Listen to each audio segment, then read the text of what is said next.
Morning, coast and countryside people. This morning we're going to be cleaning some silver plated spoons with the electrolysis unit, which we made a few weeks ago.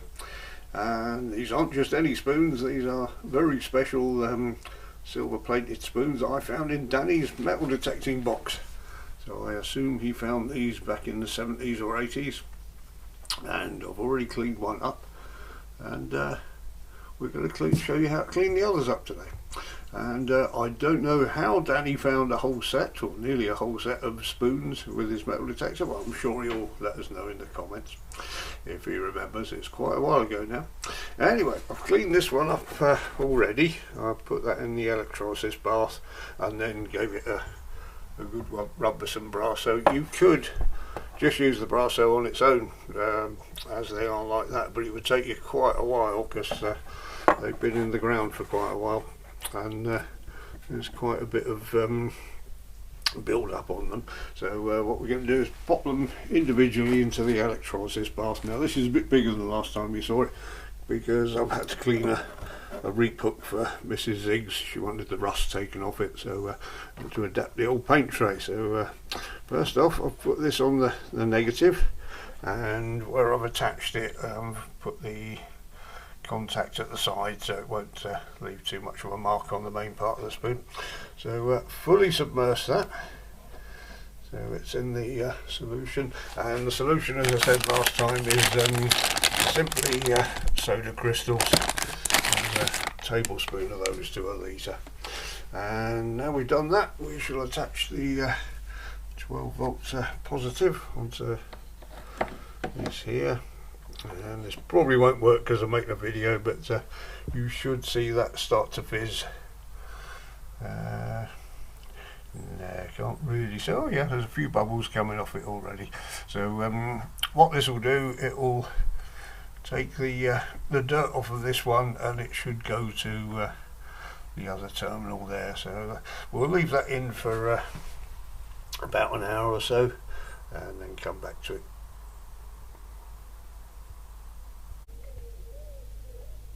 Well, something came up and I got distracted, and it's actually been in there for 4.5 hours instead of an hour.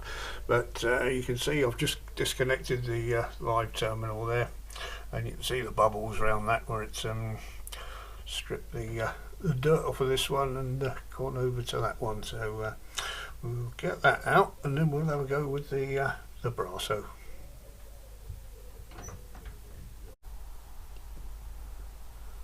So all I've done with this one is take it out and given it a rub with the towel, and most of the build up has come off already, which is very good. So I realised I can't do this and film at the same time, but I shall now use a bit of the Brasso wadding to give that a clean, and then clean it up with this cloth. So we'll have a look at that in a minute.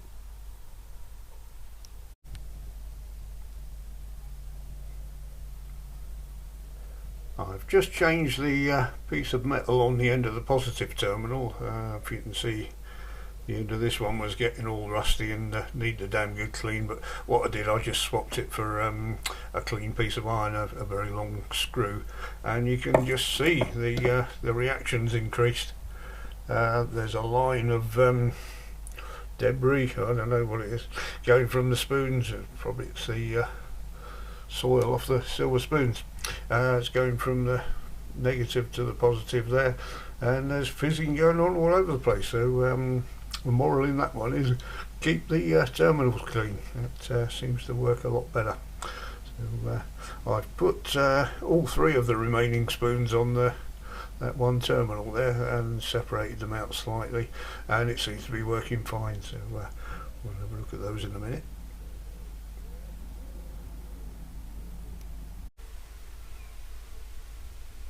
And here we go, 5 nicely cleaned up silver plate spoons. You can see they've come up very nicely. So just to recap then, the solution, the washing soda solution, was quite clear when we started, and now you can see all the oxidization, that's the word I kept looking for and couldn't remember earlier.